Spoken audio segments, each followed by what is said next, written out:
So, Jeff, what would be the worst way to hear that your significant other has broken up with you? I think like if they call you, but from like another country with someone else.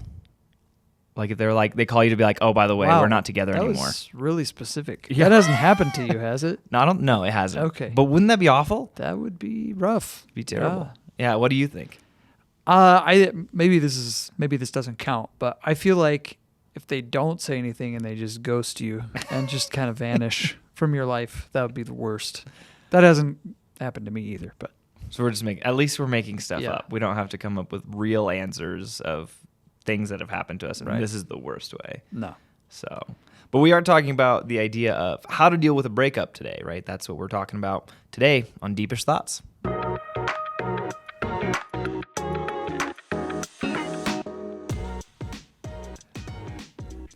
Well, welcome back to Deepish Thoughts. I'm Jamie. And I'm Jeff, and we are talking about this subject: how do I deal with a breakup? And so let's just get right into it with a contentious question, maybe a question that you've thought about before, maybe you haven't. But I think a lot of people have asked this question. Jamie, do you think there is such a thing as a mutual breakup? And what we mean by that is a breakup where both are totally on the same page and they totally arrive at the same conclusion at the same time, not one person initiating and the other person being blindsided, anything, totally like cordial. What do you think? Oh, I guess I wouldn't rule out the possibility, but I feel like it's rare. And I feel like even when sometimes people will say it was mutual, and I don't just want to call them liars, but Whoa. But sometimes when we say that, there's some degree of mutuality, but still one person would have liked the relationship to continue or was more into it than the other person. Typically, you know what I mean? Like typically that's the case. There are degrees though, I'd say. So you think a lot of people just say it's mutual or it was mutual when it really wasn't? I mean, I think maybe we could tell it like say I'm the party that was broken up with, and I'm telling people it was mutual. You know, maybe I had some thoughts of maybe this isn't going to work out or something, but maybe it was more mutual on the other side than on my side. Is that a thing? I don't know. I think you get what I'm saying. I think so. I mean, what do you think? Is it possible? I don't think so. I don't. Like not at all. Not No. even, It's never going to be a 50-50. Yeah. Because one person's always going to be the initiator. You know what I mean? Like there's always going to be somebody who felt it first. You know, maybe the other person is going along with it, because that could be like, I'd say like the closest you get is they both kind of have like a not awesome feeling, and then one person initiates it. But in that event, the other person they didn't initiate it, right? And so like they're going along with it, even if they agree. But even then, I don't think it's ever a 50-50 thing. But I think people like to say that exists, especially if they've been the one who was dumped. And they're like, oh yeah, it was mutual, because to save face, you know, to make sure they don't look bad, because nobody wants to be the dumpee, right? Yeah. We always want to be the person who dumps the other person, not the person who gets dumped. It's like a pride thing, you know. It is. Why we do you care? We got to elaborate on that a little bit. Why does that matter? Let's just go there. Why is it such a point of pride? First of all, having a significant other. I mean, that's a point of pride, right? Yeah. And on the flip side, if you don't have a significant other, there's it's like a blow to your pride. Yeah, it's like shame, right? Yeah. We like feel some sort of embarrassment or What's with that?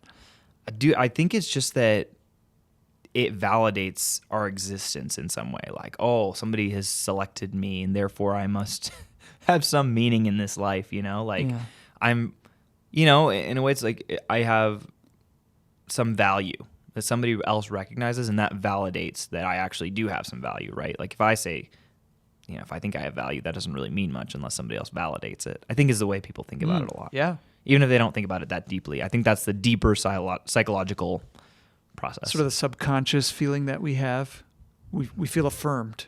Yeah, maybe we're not in deep-ish thoughts today. We're at deep thoughts today. Ooh. Okay. Let's dial it back a little bit. Yeah, let's go a little more surface level, a little more shallow. Yeah, can we? Yeah, why do you think that we put so much stock in relationships. Yeah, I think it's what you said. There's something about if somebody else has decided they want to be with me that makes me feel better about myself and more valuable. And maybe that's not totally illegitimate, right? I mean, we need affirmation from other people, whether it's in a romantic relationship or friendships, or we do need encouragement and support from other people to be who we need to be, and we need love, and care. So I don't think that's totally illegitimate, but it can be taken in the wrong direction, or maybe taken too far, to the point where if I don't have somebody, I don't feel as valuable. We talked a lot about that in the episode about singleness, but I wanted to ask about it again since we're talking about breakups, and maybe that's one of the reasons that breakups are hard on us is, the validation I thought I had from somebody not there anymore. Yeah. Yeah, I think that's good. So, okay, but being either in a relationship or not, that's one thing. But being dumped, right, the active, experience of being dumped, why is that such a challenging experience? Why is it such a painful thing to go through? Yeah. What is it about? Why? Why does it? Because you'd think in a way it's like, oh, well, it just didn't work out and we move on with our life, right? Practically speaking, in a way that maybe that's what it should be, but we never feel it like that. Yeah, I guess. I mean, wouldn't you say that if you enter into a relationship with somebody, a dating or a boyfriend, girlfriend, whatever relationship, it's a little risky, right? It's like you're putting yourself out there and you're kind of giving your heart and your affection to somebody. And I guess let's talk about the flip side. If you do have a breakup and you're like, whatever. I mean, did you care about that person? Did you invest very much in that relationship? Was there anything at stake? So if you are, if you do put yourself out there and give yourself to a relationship, then it's kind of gonna hurt, right? How could it not, in a way? Yeah, that's a good point. So like by being hurt by being dumped, it indicates that you were invested. Right. And that's a good thing. That the relationship meant something to you. Right. Yeah. That's good. Yeah. Right? And I think that should be a good thing. Yeah, that's important. Yeah, I think there's a lot of shame associated with it, though.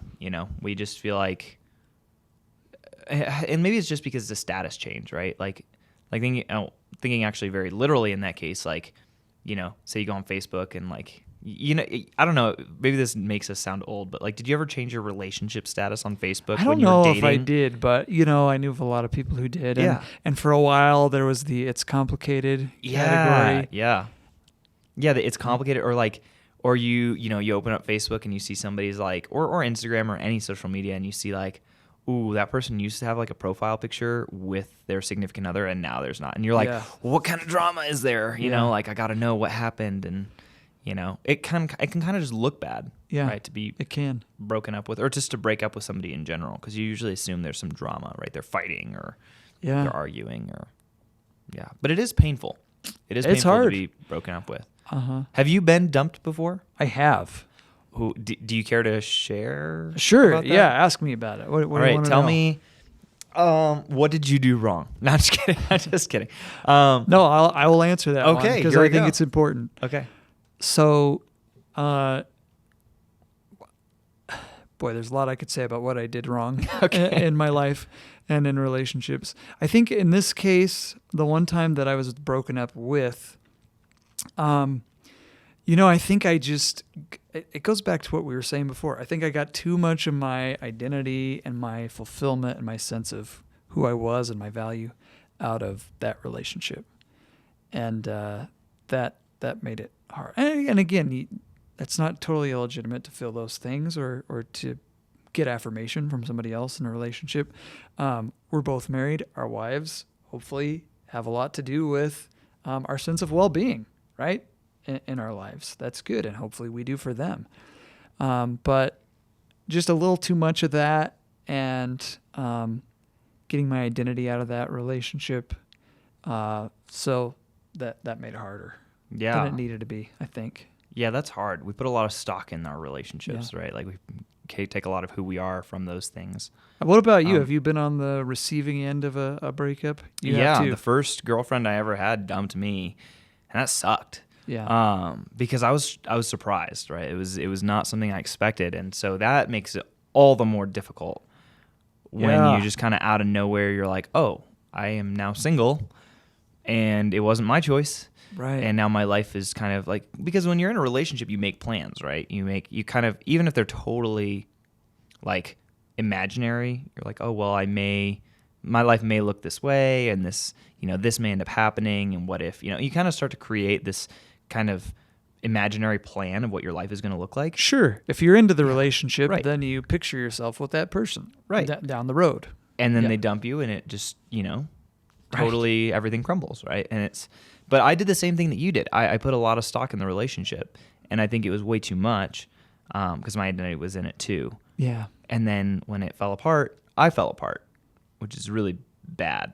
Right. But I think that speaks to, that we overvalue sometimes relationships. I mean, relationships are important, but there's some place that it takes in our life a lot of times that's not what it should, right? Like we put too much emphasis on it. Yeah. How does that happen? Yeah. Well, since I've done that very thing, I think that and you know what? Maybe it isn't even putting too much in that relationship because, as a married person, I really want my relationship with my wife to be a big deal and a priority. So, but maybe it's just the lack of some other things. Like I didn't really have a lot of other important friendships. I didn't spend much mental energy on a lot of other things. Sure. That was just kind of my world. So maybe that's part of it. Yeah. What would you add? Dude, I'm blanking on the question that we were even talking about. Just why we overemphasize or why our relationship can have the wrong place or wrong emphasis Oh, gotcha. in our life. Yeah, I think. I think it's because we sacrifice a lot for it, and so then when it disappears, right? Like, I think a lot of people like get in relationships and then they kind of abandon other friendships that they have. Kind of like you were saying, you didn't have a lot of other deep friendships. I think that's a pretty common story. Yeah. We divert so much attention to that then it's kind of like we're going all in, you Right. know? And then when it doesn't work out, then we've lost a lot of other relationships along the way. And it's like, oh crap, now I have to either fix those or create new relationships, and that can be a big problem. Definitely. Well, I think this gets at the importance of having other people in your life, even if you're in a serious relationship or married or, it's important to have other people in your life so that that's not your whole world. Yeah. I know I was missing that. And I know that's a change that I made later in my life that just helped me be a healthier person, I mean, it helped a serious relationship be better, but it just helped me in general too. Yeah. We don't realize how important those relationships are, Right. those friendships. Before we go on to the next kind of question here, I'm curious if you care to divulge like how you got broken up with. What happened? Well, it was she had the class to do it face to face. Okay. Like ask me to meet her somewhere and do it face to face. Sure. So, that's good. But I would say, I'd say it's hard anyway, right? Like it's just Yeah. There's not a way to do it where you can just negate the hard part. of Yeah. it. That's not going to happen. If we're looking for a foolproof method of it's just a smooth, probably not going to happen. Yeah, and then it's awkward too. It's like, well, see you later. Like, Yeah. like what are you supposed to say after you break up with somebody? Right. Like that's weird. Yeah. Yep. Yeah. Well, I got dumped face to face too. So Yeah. at least there's that. And that is the classy way to do it. Yeah. I know I've I've dumped people not face to face before. And I'm like, that was a mistake. That was not cool of me. Yeah. Some regrets. Yeah, I there. mean, I think it was just not very thoughtful. Yeah. It was an easier way, which is not classy. Yeah. But so have you dumped somebody before? Well, okay. So I was going to ask if we could go here next. Okay, good. Because sometimes somebody is under the illusion that there's a relationship and the other person is not. Okay. Okay, right? Yeah. How does that So, happen? I don't know. What? It's like one person likes the other person in that way, and maybe they're reading into things. Oh. And there was a situation that I had where I think this other person thought that there was something there, and I don't even remember what I did. I think maybe I just tried to avoid that person, which again is probably not, she didn't deserve that, but I didn't know what to do because there's nothing to break, there's no relationship to end. Right. So I wasn't sure what to do, but she clearly had some kind of attachment and would call me all the time. And I wasn't sure what to do with it. That's awkward. Yeah. That's really hard. Sounds uncomfortable. So I guess if that counts, I think it then kind I of counts. have. Yeah. But it isn't the same thing, but it does count, Yeah. I'd say, like, given that it's a similar type of experience where you're letting somebody know, hey, we're not going to be together. Right. That's awkward. Yeah. You know what? I guess I would say that should count because I've actually been on the receiving end of that too, where I perceived something that wasn't there and had to realize nothing's there. And that's tough. Yeah. Obviously, you and I are the relationship experts here. We just know. We are. Yeah. Hey, we've gone through a lot though. Sure. I mean, in terms of experiences in our life. And so. I mean, a lot of you listening and watching, you have too. I mean, there's a lot of good and bad experiences that we've all had. Yeah. So it's really worth talking about. Yeah. Well, when something like that does happen, say you break up with somebody or somebody breaks up with you, our tendency is to usually that affects us in some way, right? And it maybe affects how we're living. What are some? I think we slip into habits basically. I think we can slip into some habits or some experiences when that breakup happens. What are some of the unhealthy things that people do when that happens in their life? Yeah, like to cope with it. Yeah, yeah, because we cope with it in a certain way. I mean, I've seen people post all over social media about just how awesome the single life is, and you can just tell, like, oh, you're hurting, you're hurting, but you're not acknowledging it, and trying to give this vibe that you're fine and you didn't need that person, and that's not a healthy way to respond. We can turn to just we can turn to some unhealthy things for comfort or distraction. There's probably healthy things that we can do in that sense too, like put our mind on other things and try other pursuits. But there's like addictive things and just unhealthy habits we can turn to cope too. Yeah. What is your opinion on, say, like a rebound? Boyfriend or girlfriend? Don't recommend it. Don't recommend it. No. Have you done that before? No. Okay. Yeah, me neither. No, I haven't. I think that maybe I'm being naive, but I think the opportunity was there to do that. Whoa, all right. But you had options, I see. Well, and I just and if you ask my wife, then she'll say, I think she said it on this podcast, that I kind of took a long time to get around to asking her out. But that was part of the reason, is I just didn't feel ready after a breakup. So rebound relationships, don't recommend them. I don't know. I don't know how to elaborate other than just we're not in our best mindset to make good life decisions when we're still in pain or in grief. Yeah, and it's not fair to that person either, right? If we're like just in a way using them to get over the last person, like, man, what a not nice way to treat somebody. That's true. Yeah. That's pretty That's a good messed point. up. Yeah. We're just using them for a purpose. I think another unhealthy thing people do is isolate, right? Like, and I understand, like, when we break up or when we're broken up with or we break up with somebody, it can be that we can get just really down and really sad. And I think what our natural tendency is, for a lot of people, is to isolate.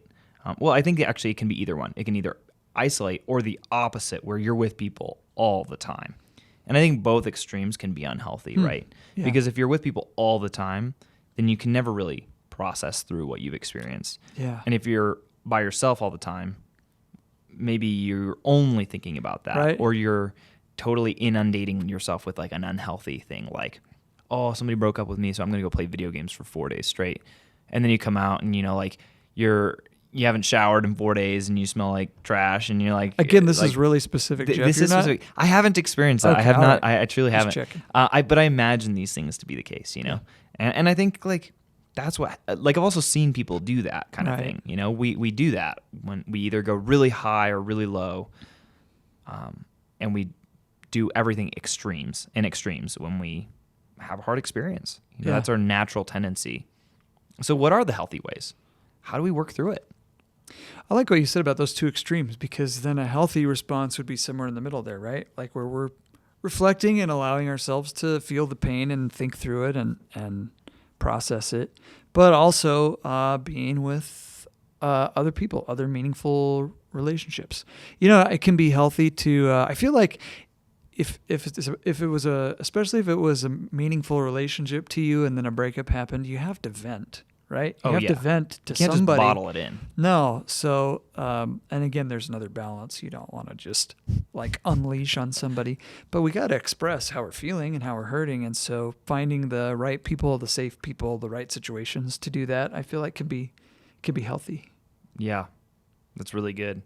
I think that's so important, to find people that who can support us, but not enable us to make bad decisions with our life. Right? And that's hard. Those have to be good friends, because a lot of people don't know how to carry that kind of thing. And so then they're just like, and then next thing we know, we're doing like stupid stuff with them, or, whatever it is. Like there can just be we can get bad advice from people when we're in a tough spot like that. And that's not healthy either. Or they could join us in bashing on the other person. Yeah. And how unhealthy is that? Right. Like, doesn't help at all. Man, I hate that. I really that's one of my pet peeves is like when people, there's a breakup and then the person's friends are, in my opinion, not like really very good friends, and then they're just criticizing. Oh, well, you were in the right because, so-and-so was like this and they just never respected you. And, blah, blah. And like maybe usually in any relationship where there's a breakup, there's fault on both sides.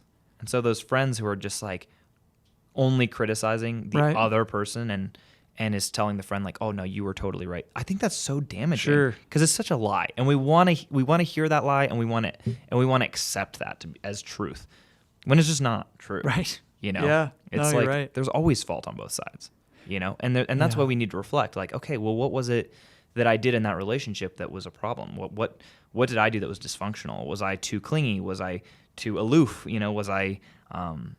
Was I moving too fast? In terms of like relationship progression, or was I too hesitant? Could I not commit? We can all assess those things. Right. We can learn from it for moving forward. Yeah. And sometimes we need to just accept that maybe it wasn't like a big problem, or somebody did the wrong thing, or both of you did maybe it just wasn't there. Like the other person just didn't have those feelings. Yeah, it just doesn't work. Right. And that's fine. And that's okay too. Hard to accept if that's not how you feel. Totally. Yeah. Well, is there a way to be like ready or prepared for if a breakup happens? Is that like a thing? Oh yeah. I mean, that's a hard question, right? Because you don't go into a relationship like, okay, how can I be ready if this thing falls apart? Halfway out the door. Right. Yeah. Right. So you want to invest in it. But it seems like, just to reiterate some of the things we've already been saying, if you have other healthy friendships, that helps you be in a place where a breakup won't devastate you, right? Sure. If you have your identity not just in that relationship, but in other things in life, things like that, I feel like could be helpful. And by the way, those would be helpful not just in the case of a breakup, but those would be helpful to make that relationship healthy. Yeah. And maybe work in ways that it wouldn't if you didn't have those things in place. Yeah, and they're helpful in any crisis or challenging thing you experience, right? Yeah, you got people there in your corner to help you out, to be there for you, to support you, to encourage you, all that stuff. They're just there for you. Yeah, I agree. That's exactly what I was thinking is making sure you got people in your life and support and, good friends, not just people who will tell you what you want to hear, but, who will actually support you and encourage you. Yeah. Yeah, well, okay. Thinking about this subject, we always, like to talk about what the biblical perspective is on something like on anything we talk about here on Deepish Thoughts. So the question, Jamie, is what are your biblical thoughts about breakups? Because does it talk about it a lot in the Bible, or what do you think? It's an interesting question, isn't it? Because like the whole dating scene that we have in our culture and have for the last however many, decades or so, it's just so different than, not just different than the culture when the Bible was written, but pretty much any culture ever, including right now. A lot of cultures still don't do things that way. So culturally, that's pretty different. But I do think there's some biblical concepts that are helpful. Relationships are really valuable. One of the things that I was thinking about We had a whole episode about singleness, but the fact that the Bible celebrates singleness is really, I think, helpful. Whether it's for a season or for the rest of your life, like that's affirmed in the Bible, and that helps with that whole issue of not making too much of or getting too much of your identity or your validation from a relationship. So that's a biblical principle that I feel like is helpful. Another one that I was thinking of is, there are biblical like sexual ethics, and they're very like unpopular in our culture, Very. right? Actually, they're unpopular in any culture. It's not like those are old-fashioned and now we've moved on and we're enlightened. No, the way the Bible describes sexual ethics has been unpopular in every single culture ever, including when it was written. So, it's just a very countercultural way to look at things. But the fact is, if you've been through, like going through a breakup is harder the more you gave and the more you were attached to that person, right? So if you were physically, sexually involved with somebody, that's going to make it even harder. Yeah. And maybe that goes back to ways to prepare for a breakup is just be wise, The more you give of yourself before you're committed to each other, the higher the risk. So I think that's another important biblical principle. Yeah. Well, the main thing I was thinking about within that was the identity piece. And that's that, like, we put so much stock in the identity in the relationship that we have. And we put so much pressure on that.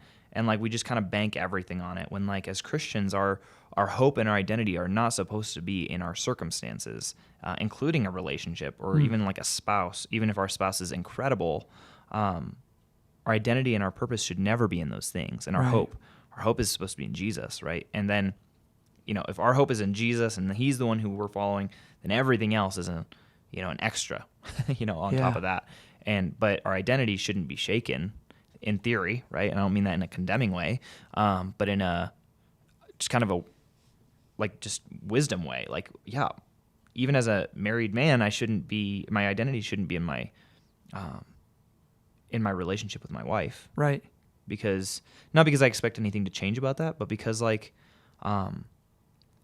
life changes and, my relationship ebbs and flows. And so if my identity is in something that ebbs and flows and changes and, kind of is, it's going to shake me when things change. Yeah. Versus like Jesus never changes. Yeah. And he's stable and he's there. And so our identity needs to be where our hope is, should be in Jesus, right? If we're Christians, if we're following Jesus, that's where our hope should be. But in relationships, we often put a lot of stock that shouldn't be there. That's really good. And like, I'll add, you're talking about your relationship with your wife and how that's not your end all. And that's really good for her that she's not, right? Like, you're not depending on her to give you your validation or your identity. Right. We're not supposed to put that pressure on each other as mere humans. So like, your connection with her is just going to be way healthier. Our connection with our significant other is going to be way healthier the more secure we are in just who we are and who we are in God and things like that, right? There's a foundation there. Yeah, because if I am the one who's totally responsible for my wife being happy all the time, like, that's such a heavy weight. Right. And it's going to crush me. It's going to destroy me because we can't carry that for each other. Right. Not in that way. I think that's something that only God can carry. So he's the one we need to lean on. He's the only one who can actually sustain us in that. So that's super important that we know that going into a relationship, or if we're in a relationship now. So maybe if you're listening to this and you're like, I'm realizing that I have an unhealthy dependency on either the relationship that I'm in or whatever it is, like, that's okay. Recognize that. And maybe you need to take some steps to, instead of putting all your identity in that relationship, put your identity in Christ and lean on him instead. And what does that look like? And start to explore that. I think that's really important. Yeah, that'd be so helpful. Yeah. Well, Jamie, final thoughts, kind of key takeaways from the conversation. Yeah, as we're talking about this, what I keep coming back to is whatever your situation, if you're dating, married, you've been broken up with, whatever it is, wherever you are, we can all work on ourselves, if you're a spouse or if you're dating somebody or if you hope to date somebody, any of those situations, the best thing you can do is just become a healthier person. Yeah. Right? To be better for your significant other, present or down the road. Yeah, I agree. And to add on to that, and maybe a little more specifically, is making sure that you have the right people in your life who are going to help you navigate that. When you go through those experiences, do you have people who are going to be honest with you and also support you? Do you have those people? Okay, we need those people. And if you don't have those people in your life, that's okay. Go work towards steps of doing that and getting those people in your life. Making those connections. It's super important. We need that. Yeah, that's good. Really good takeaways. Yeah. Hey, thanks for joining us again on Deepish Thoughts. Make sure you follow us on social media. Thanks for tuning in.